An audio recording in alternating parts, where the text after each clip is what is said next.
This is from Dr. Victoria RoseBloom's Field Notes Journal for week 6. I will read it now. I was preparing for my new journey. It was cold and dreary in my London studio. The French doors were icy on both sides and partially covered in moisture. So drafty, these old houses. I'll be so glad to reach some warmer climes.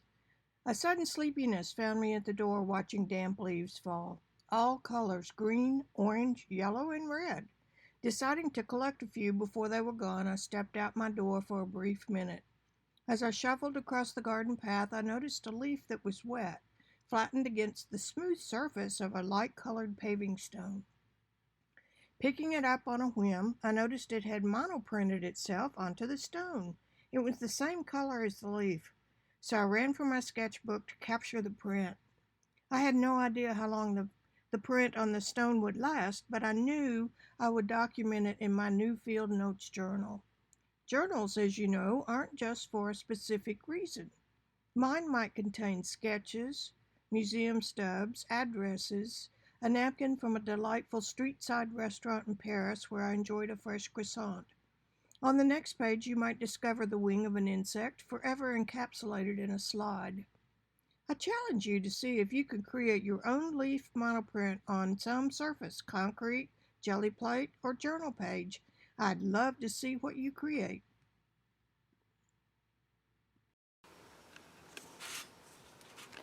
Hello, everybody. I'm going to pull this down just a little.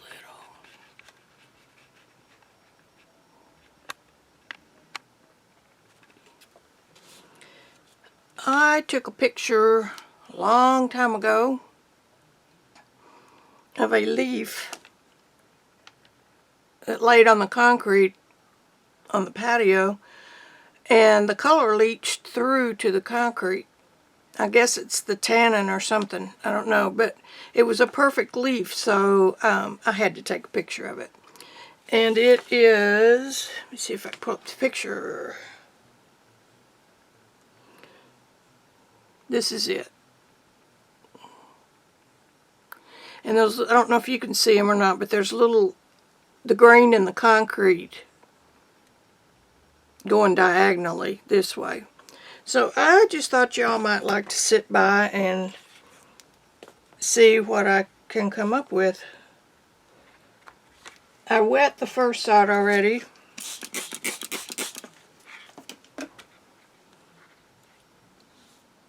I'm going to let it sit for just a minute more. I want that paper good and wet. It's already drying over here. And then I got out one of these fancy palette knives. And I'm going to turn this. Grand experiment.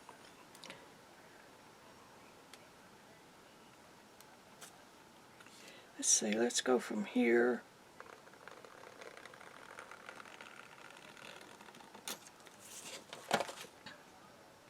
It scored just a little bit. And there's no wet there. It's got to be wet. Okay, so far so good. Now I want to try to match it up.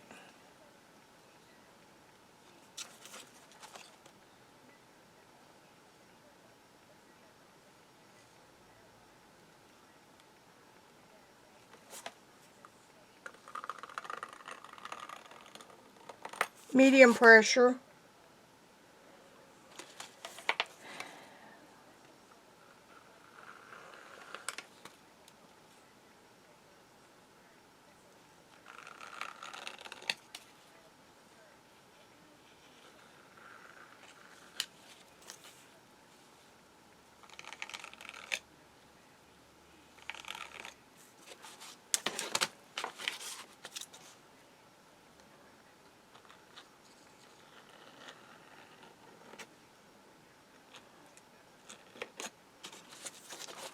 Okay, there's one pass. And I do have some spots with nothing, but that's okay with me. I'm going to try to put one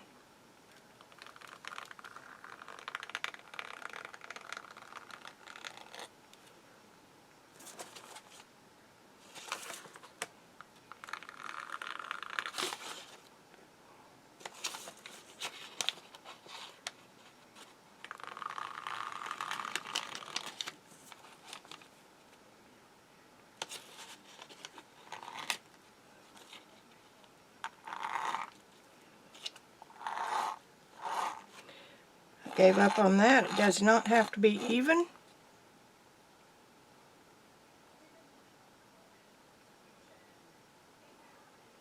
This is my Fabriano paper.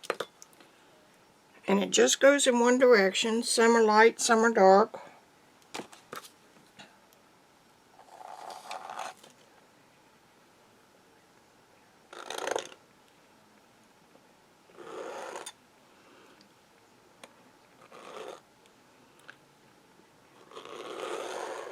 Okay, that's enough. Now, I picked from my earth tin. These little guys need to go back. I picked bronze, no, hematite from Daniel Smith because it's a very good granulating color. And pull brush. How about this Tom Lynch baby? I haven't used it yet for, you know.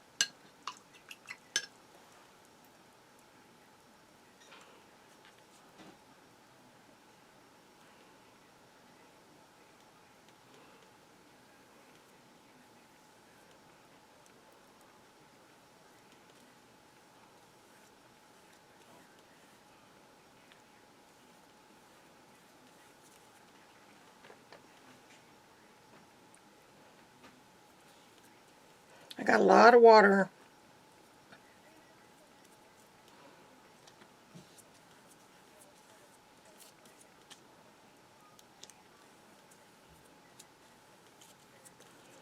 Water is your friend.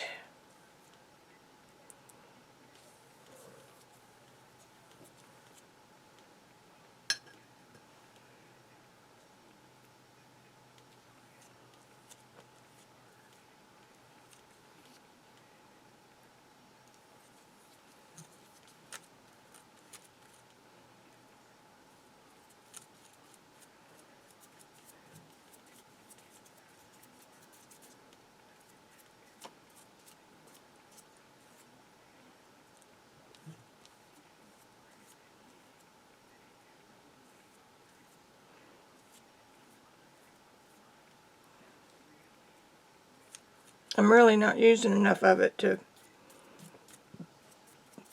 worry about the granulating. And I may need to go over that again. So that's where we are.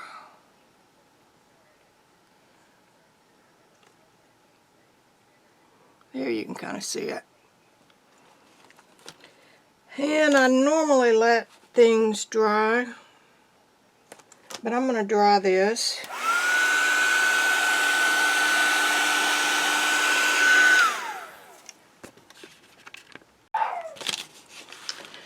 Alrighty, there we go so far. While I had it still wet, I made a few more marks. And now I've decided to go into sepia 3 down.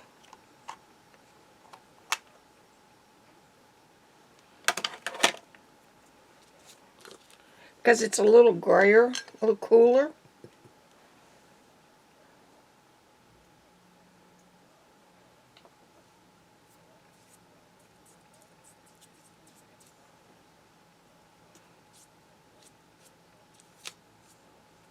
Keep forgetting to start off the edge.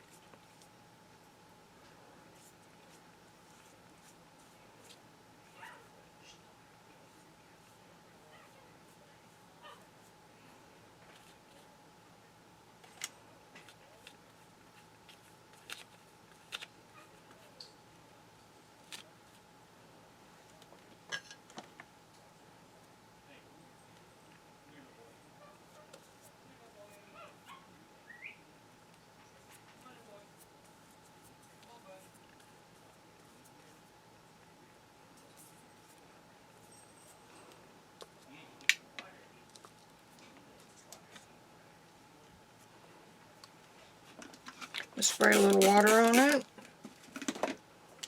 Then I'm going to blot it a little. Yeah. Especially where the leaf is going to go. See? Just picked up a little bit.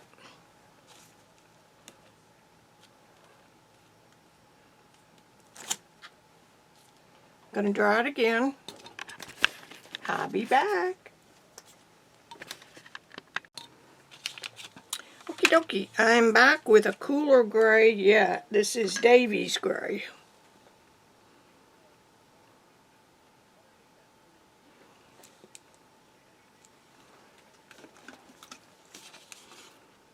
Still pretty damp. No, just about got to be soaked.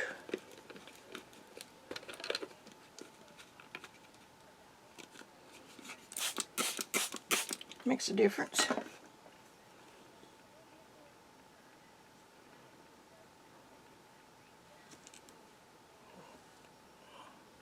Oh yeah, that cooled it pretty good.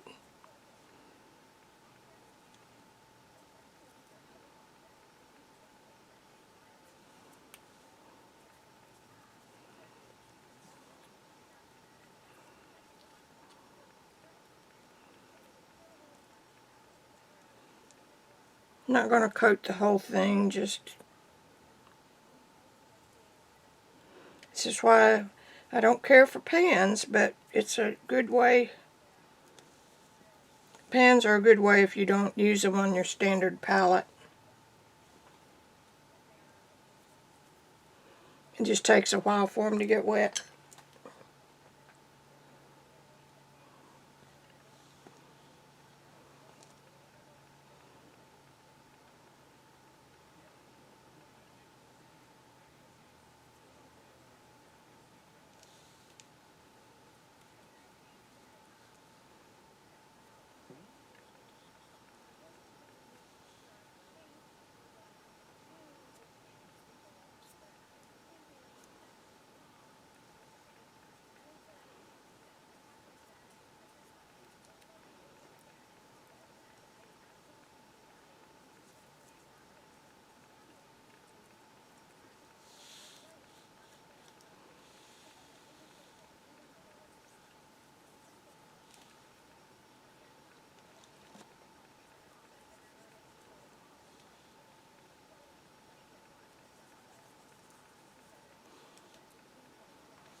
Alrighty.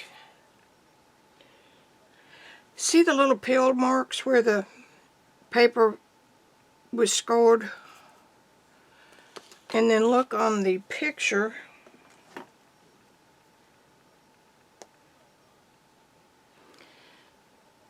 And you can kind of see some marks like that too. Because this is, I mean, it's rough.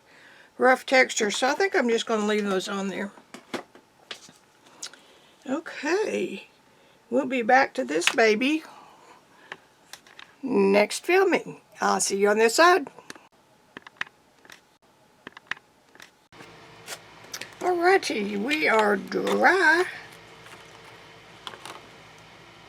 And I sprayed it down so that I could get a good picture of it.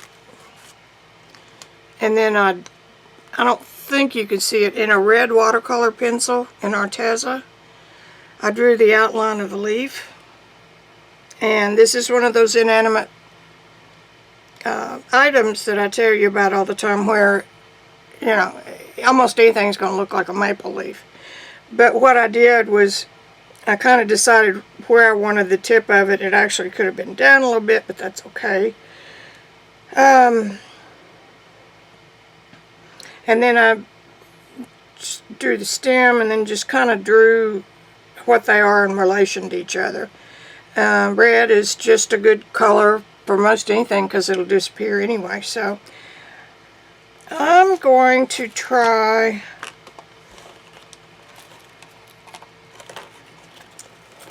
this color palette. I've got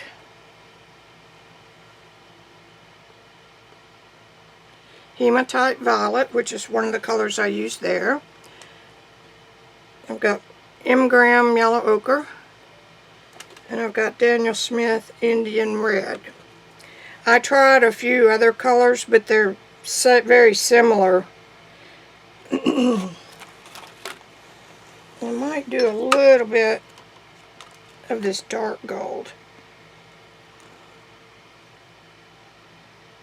This is Bronzite, Daniel Smith.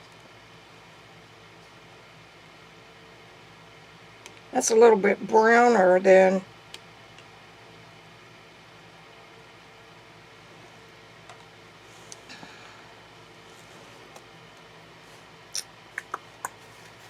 okay, here we go.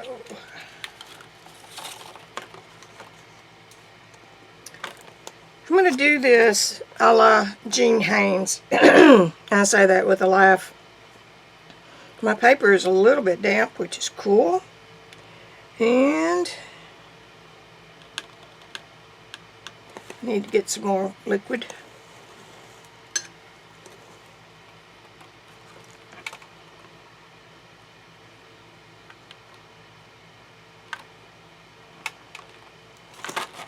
Get this out of the way so I can pick this up.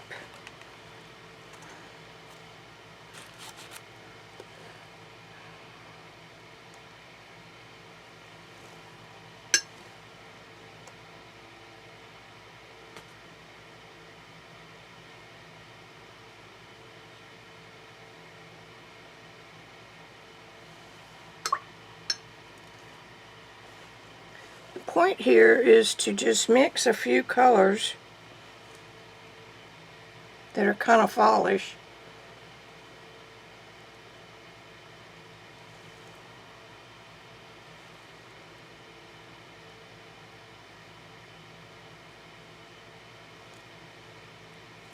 And I think I'll turn this around.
What I'm wanting to happen is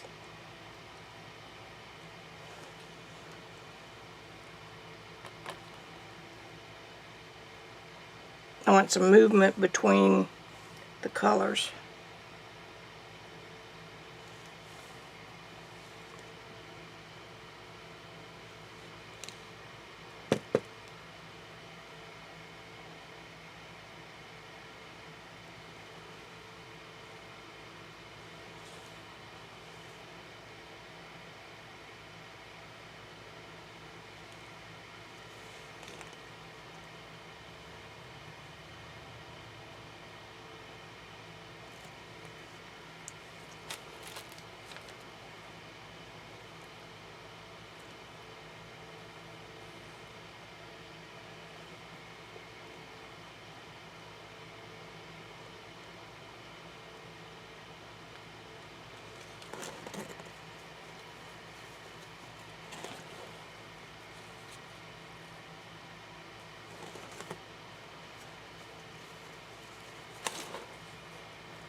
And then I've got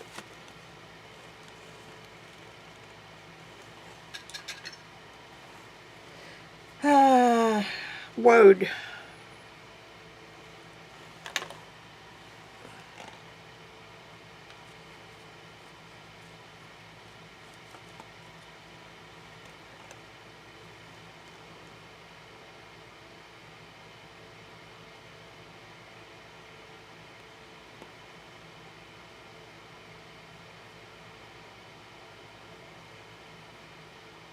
This stuff is hard to get your hands on.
I'm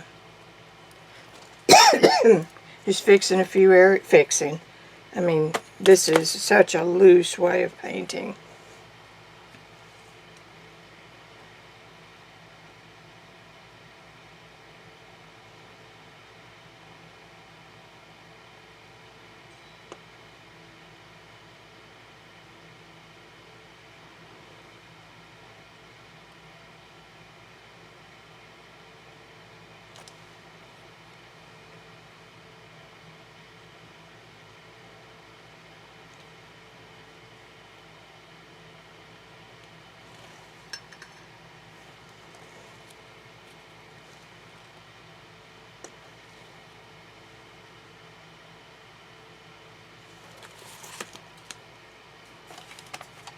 I'll have a link below where you can get this.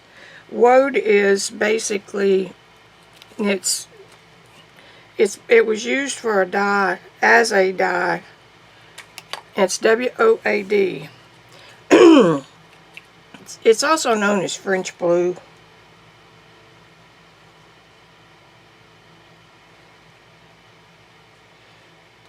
That kind of chambray color that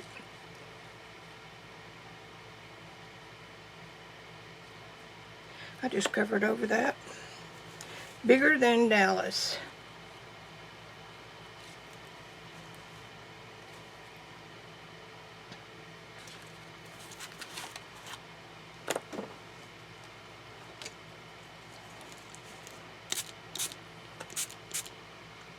Use my Tim Holtz sprayer. I love this thing. It's worth every penny of it. If you can catch it on sale, it's only $5 regular. If you can catch it on sale, get it.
Didn't need to stick my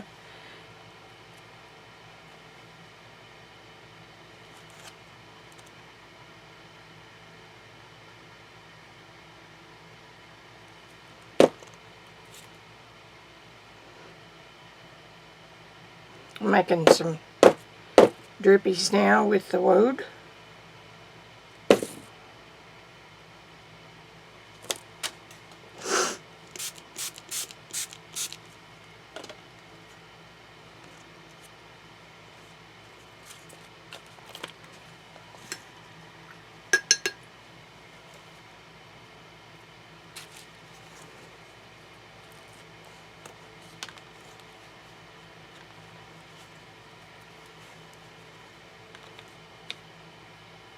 And I'm blotting up a little because my leaf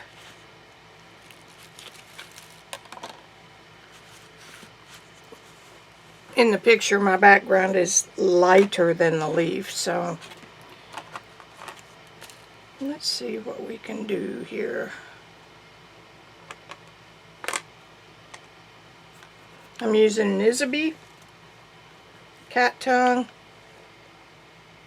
pedigree number 6235, and it comes to a point, but it's like a it's like a flat when it's all dry.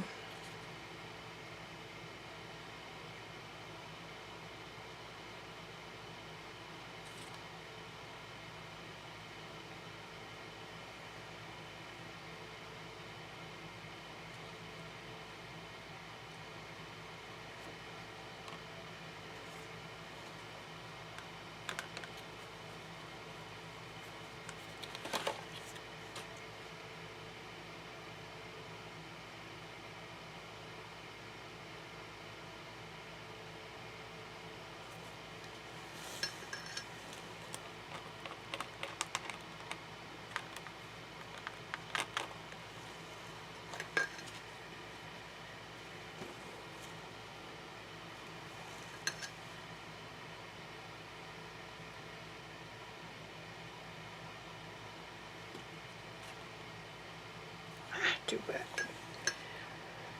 Put the water back in watercolor, then you take it out.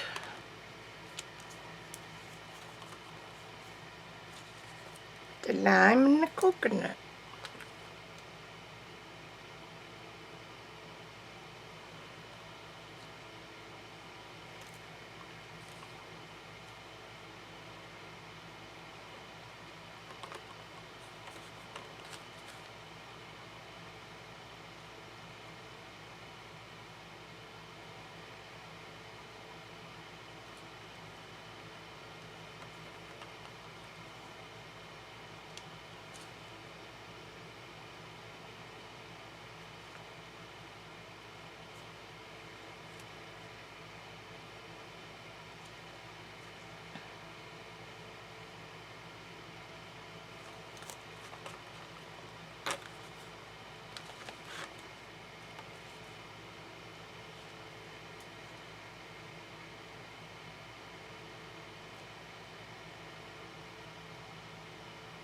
I'm very, very, very wet.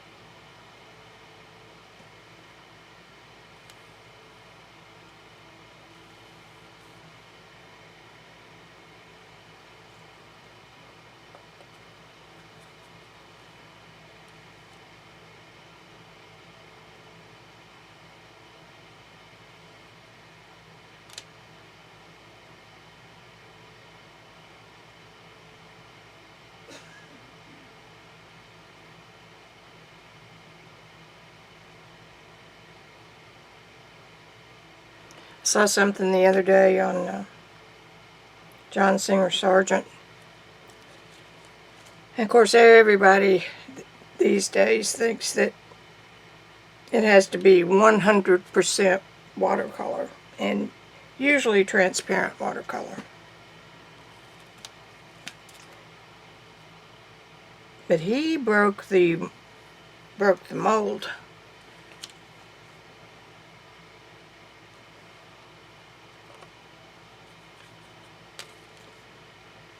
He entered some paintings into the World exhibit sometime around 1920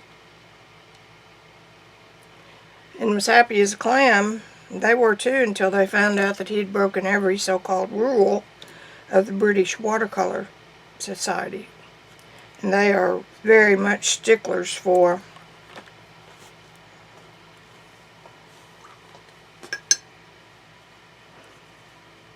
following their rules.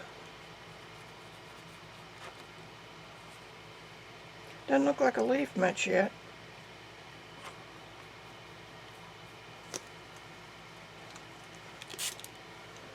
So guess what? If it does it, it doesn't.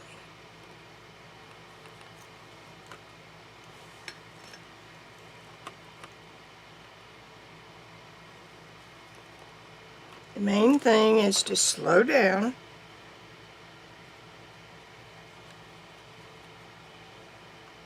and remember that you're doing this as a study.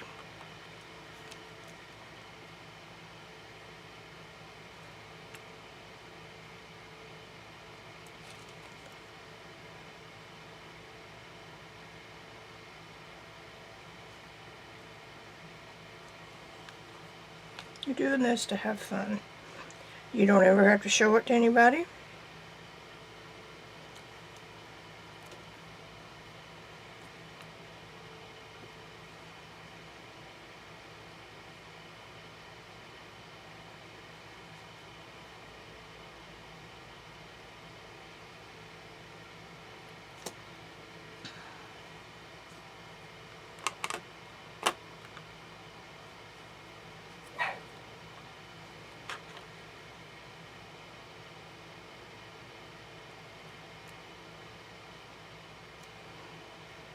This is not my normal color palette, which I also like to do a lot to keep me from getting bored. And you don't want Wiki bored.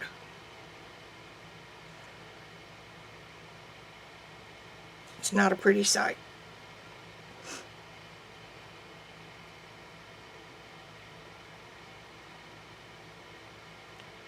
This also is not the best photo in the world, and I seem to do that a lot as well.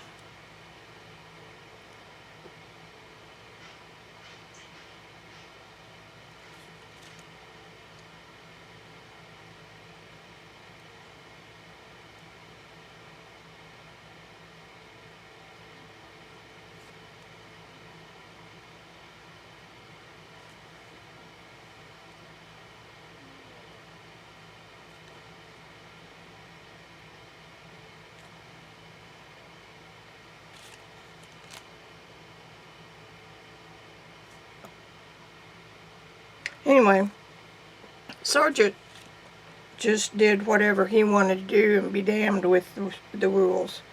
So he would mix opaque colors like gouache. That's what it's commonly known as.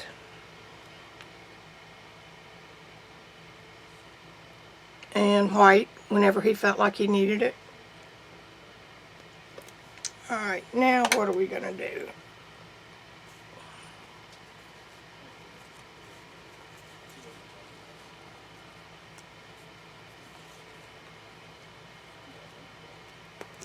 I'm blotting a little bit. I have to decide which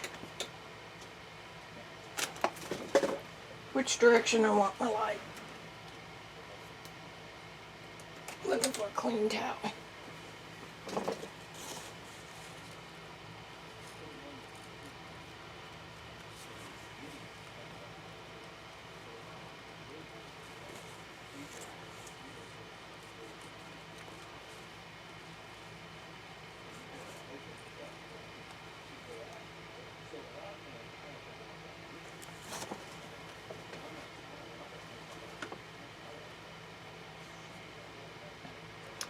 So now, I think I'm going to get the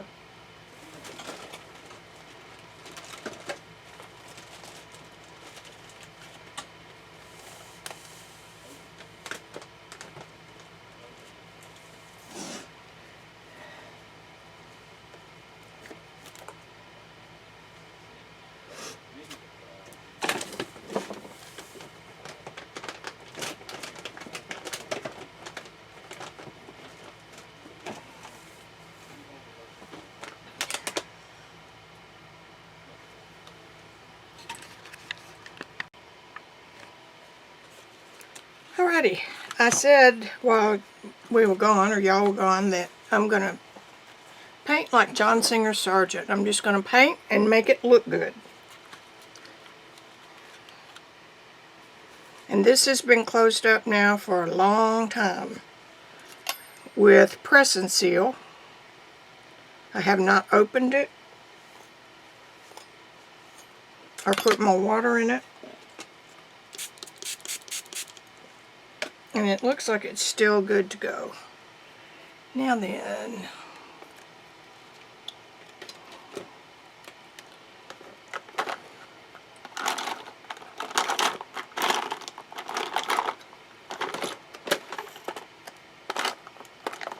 looking for a palette knife.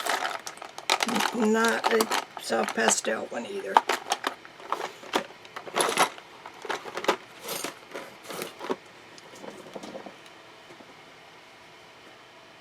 Alright, this isn't exactly what I have in mind, but a little bit of white, a little bit of yellow ochre, burnt sienna. Now that one feels a little dicey, so we'll hit it with some more water.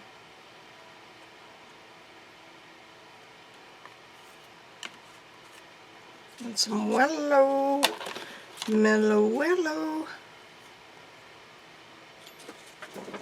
I switched to a synthetic brush because I don't use my natural brushes with gouache.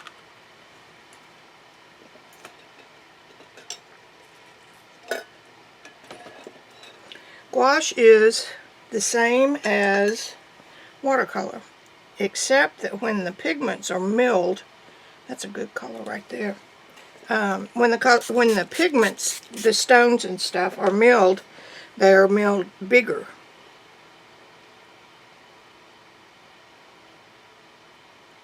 So that they refract the light on a bigger surface.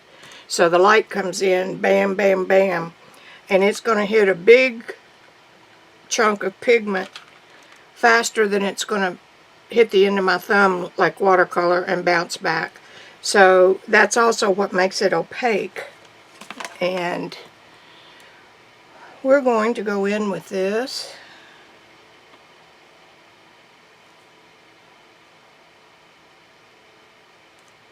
I did add some white to that, yellow ochre.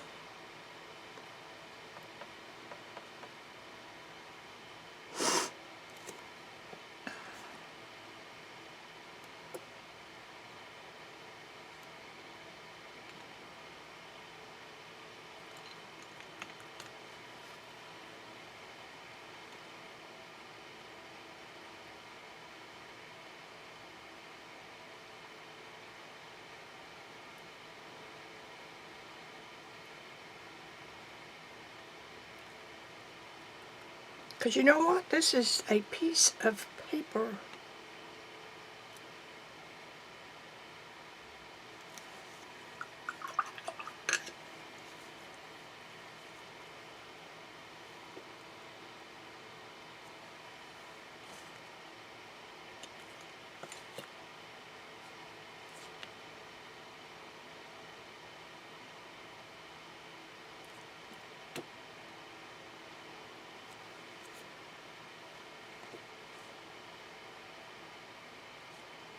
I don't know where I'm going, but I'll let you know when I get there.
I'm putting a thin gouache behind this background.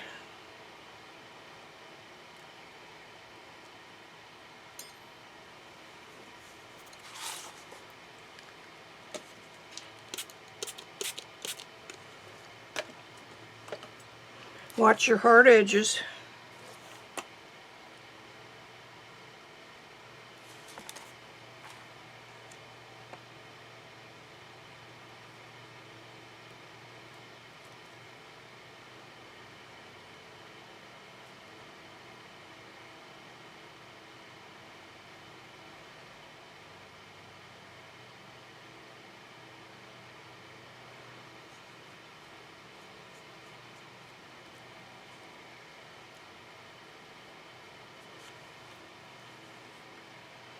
Now then, we'll begin to see where we are.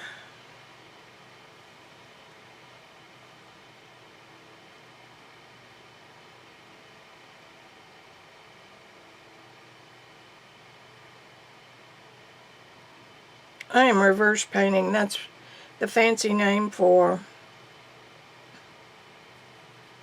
painting the background instead of the foreground.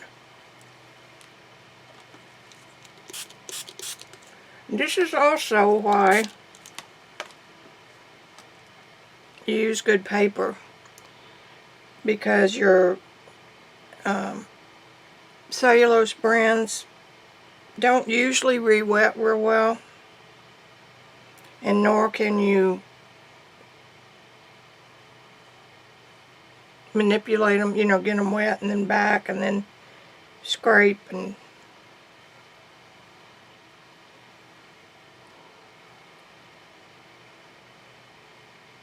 I want y'all to also notice how quickly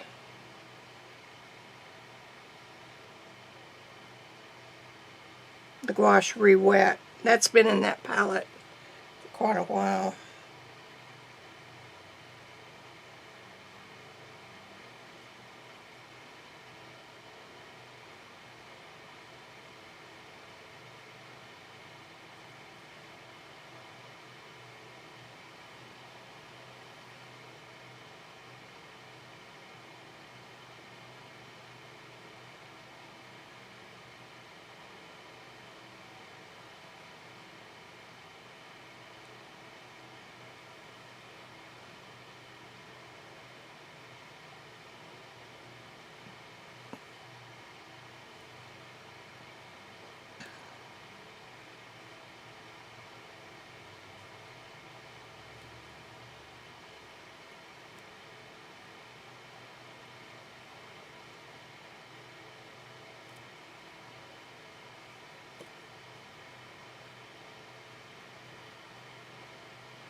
Being very quiet.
That is really thin and soupy. And I'm just going to let those colors interact a little. Because if I dry it now, I will stop the fusion of the paints.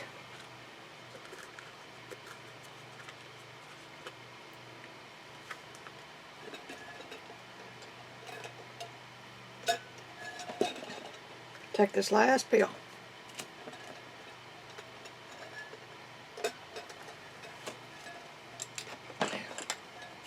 Better living through chemistry. I'm going to continue with my synthetic.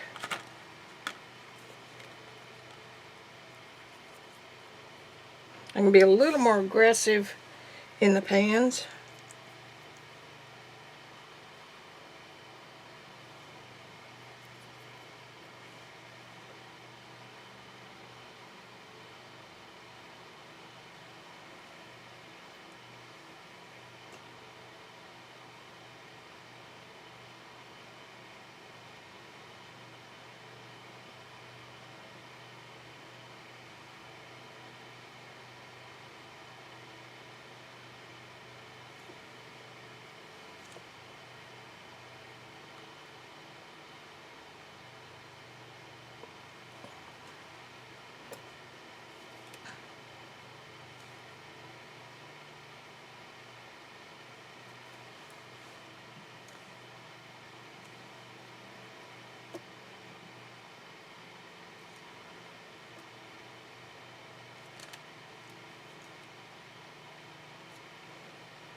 I'm doing this in effect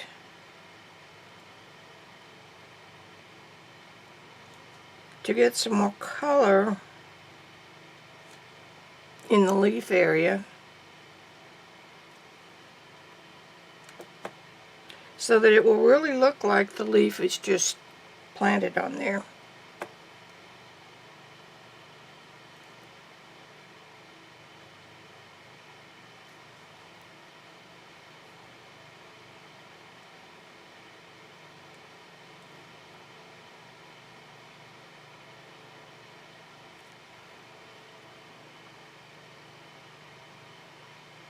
I'm using this neutral brown.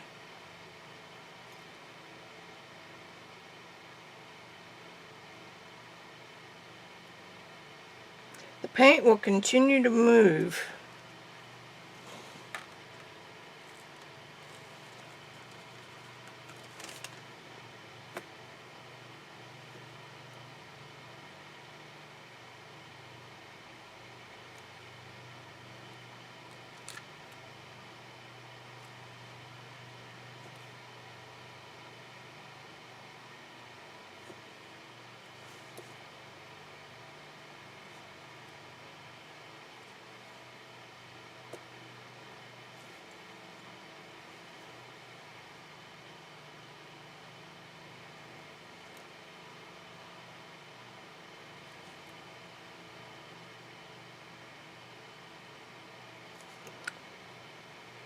And you will have the source photo in your printables for this.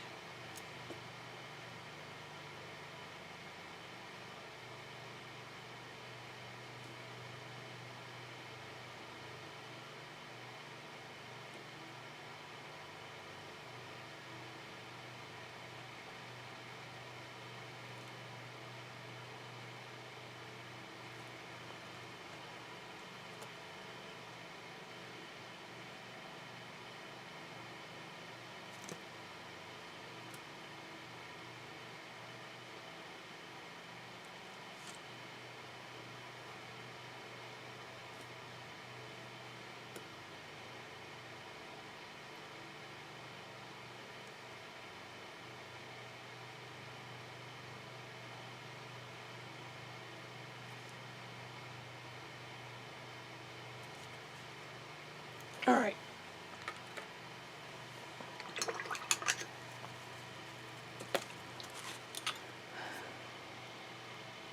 You can't see it, but the color is moving ever so gently.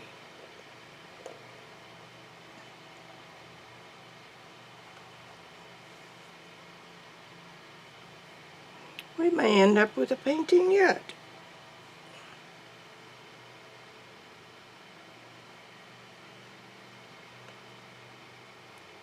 And if I decide to, I can put this white gouache thinned out like that over the whole thing. We'll see.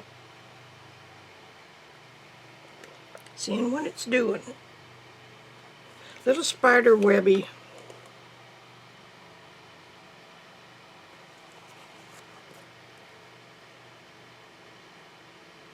You can help them if you choose.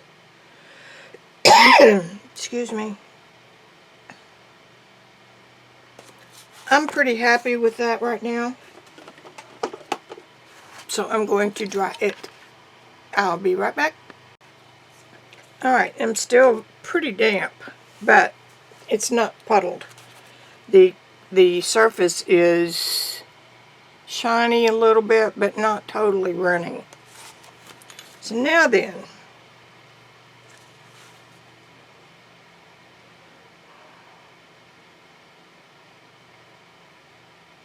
I want my light to come from upper left.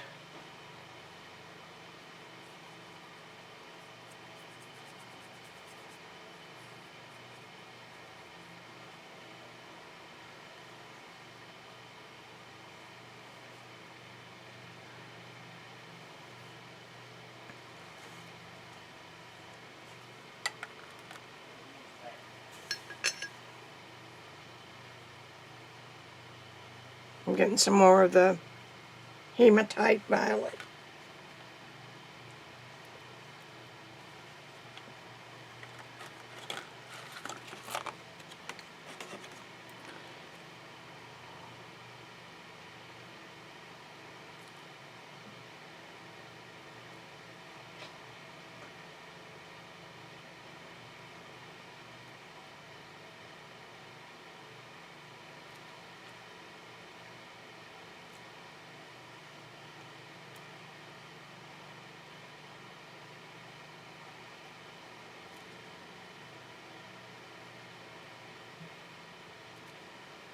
Because my paper is still damp, I'm going to get a very, very soft line here.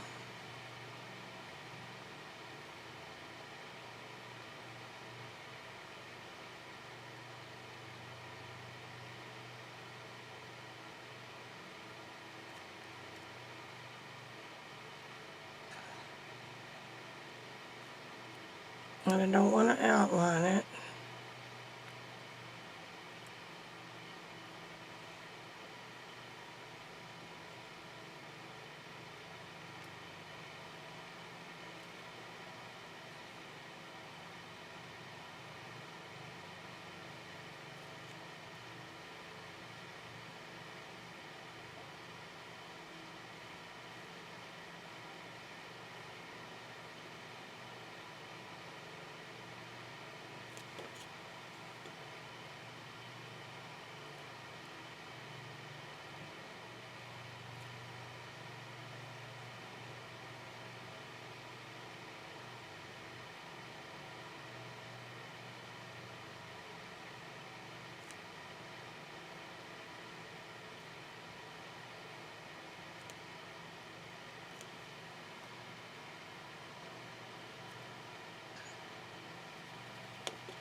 This is the kind of where the, now remember this was a leaf that printed itself like Monoprint on the concrete.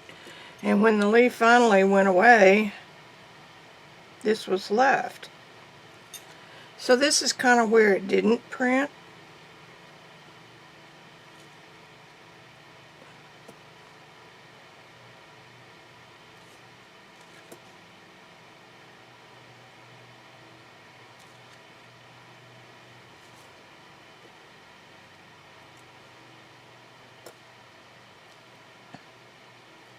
This is a thicker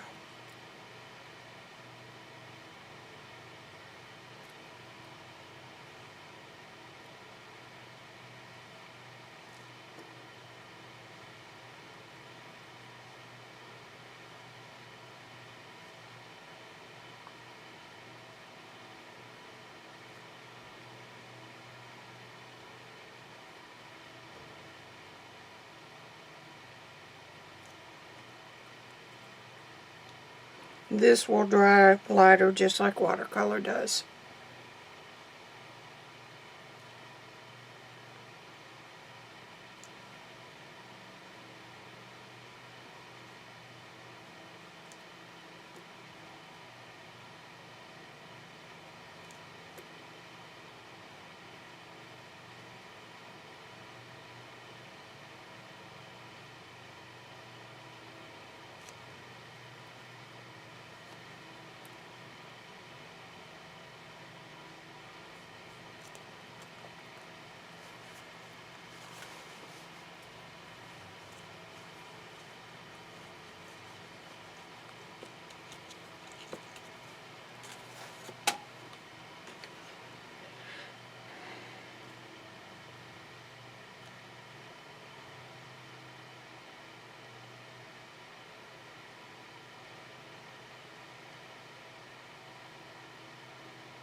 I'm getting happier.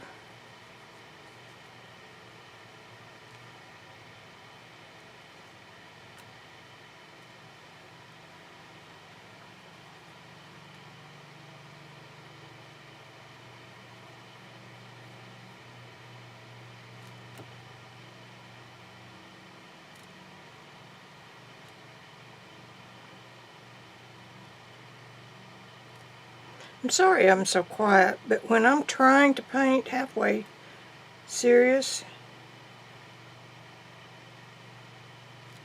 you kind of gotta focus a little bit on what you're doing.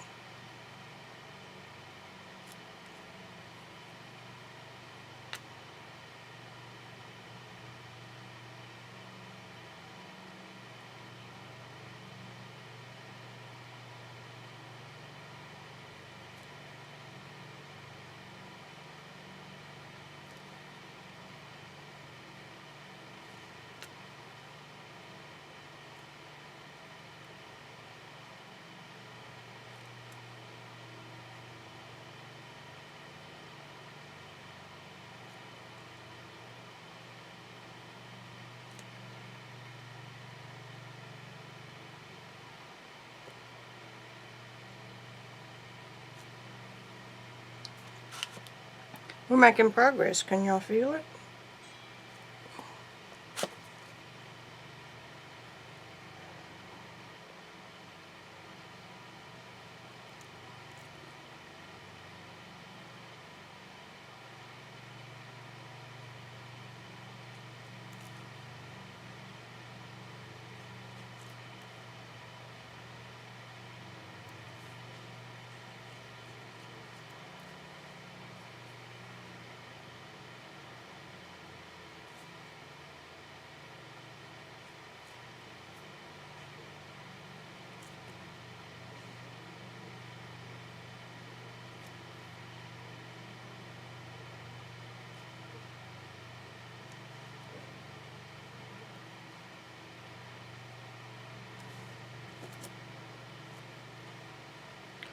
These little white spots could actually be little lacy places where the bugs chewed on it a little bit.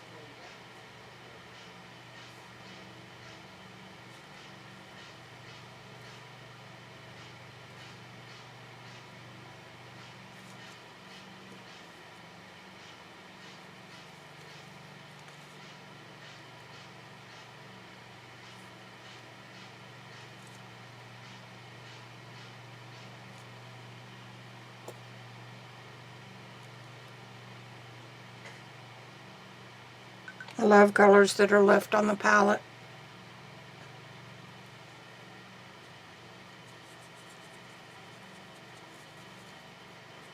I would never do this with a natural hair brush.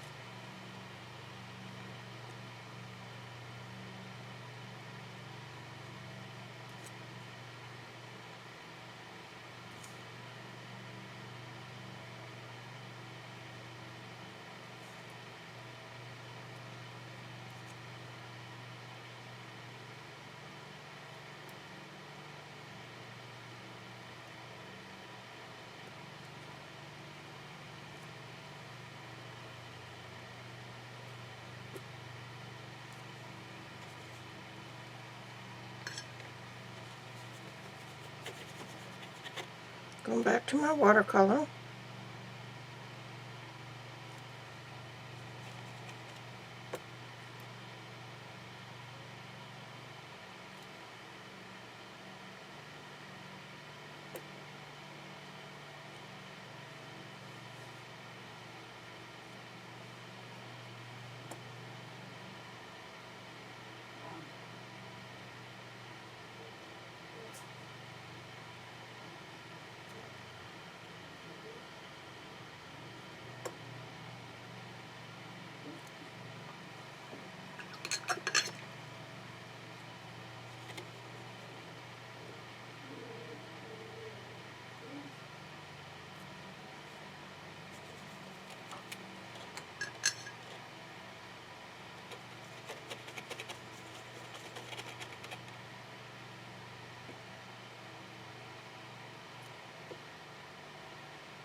Back with a little bit of the yellow ochre watercolor.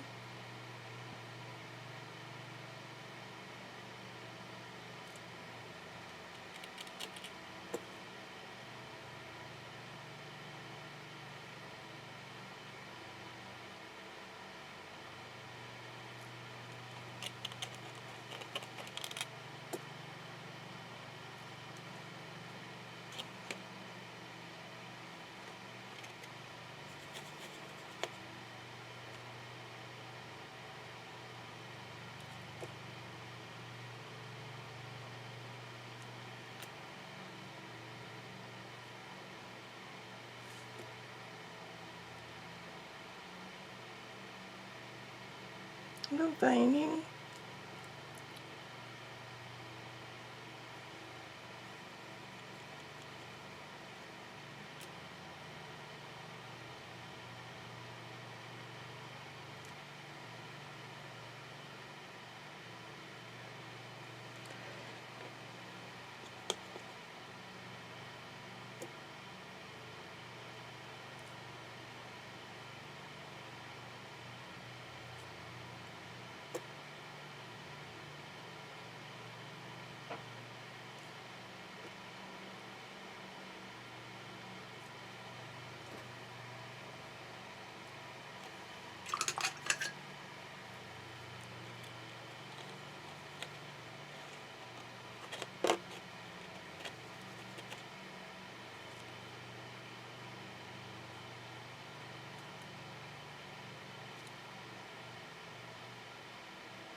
Yellow ochre is an opaque color even in regular watercolor.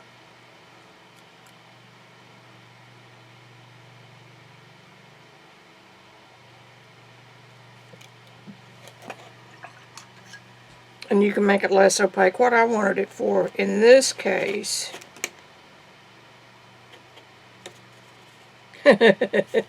no. What did you do?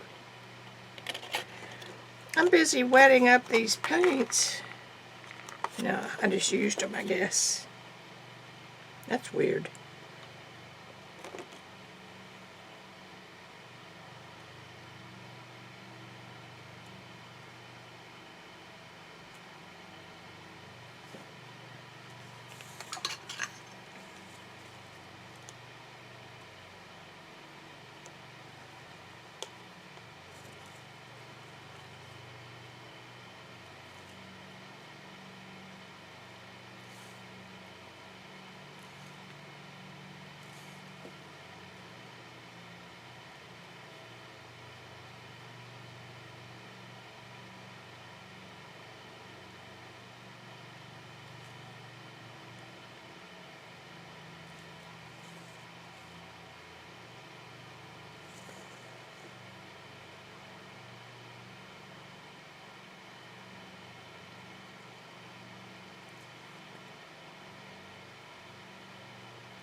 Okay, now I need a darker brown.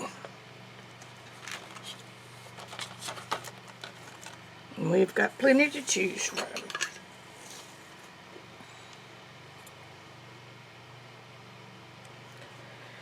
Raw Umber by Daniel Smith, I think, is going to be my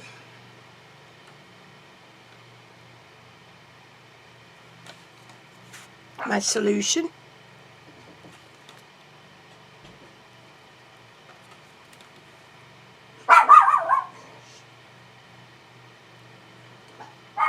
You don't have to draw a completely straight line. You can do part of it and leave it.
I'm gradually getting kind of a look of dark on the edges.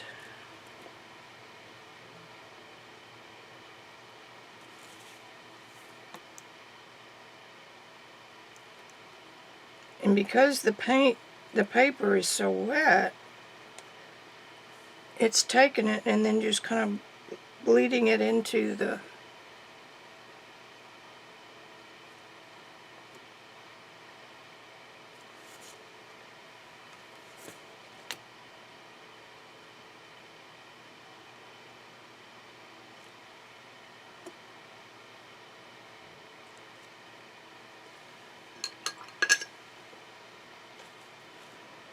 you can't really tell that I used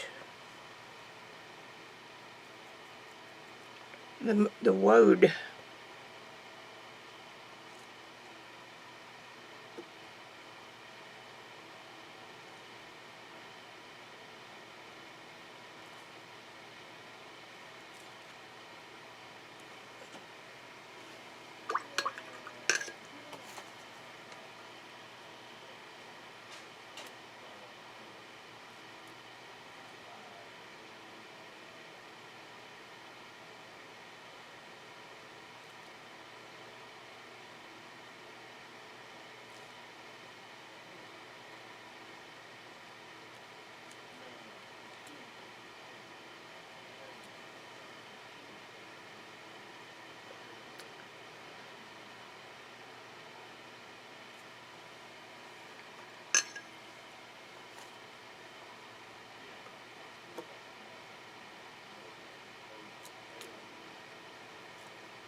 Okay, I'm about to turn into a pumpkin, so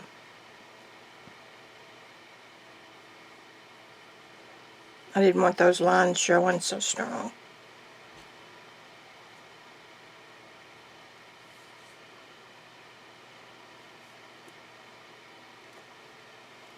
I think I'm going to quit while I'm ahead.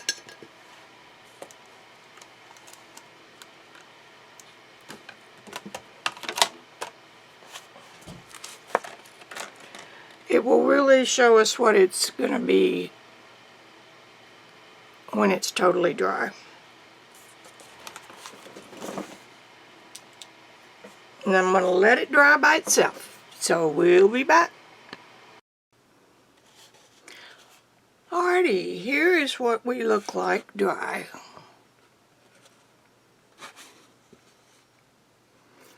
I don't know if y'all noticed or not.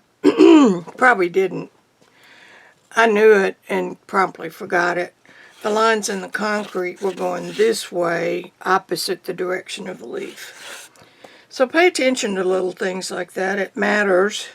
And in here, I really, really like how that gouache glaze kind of lightened that. I could do the same thing out here, but I think I'm going to leave it for now. It's one of those pieces that I may look at in a couple of months and go, wow, how'd I do that? Or I may look at it and say, fail. But anyway, it was fun, experimental, and what I like to call, what do I like to call it? Commando. Doing it without a whole lot of a drawing. So, and without a plan, so that's commando. Alright,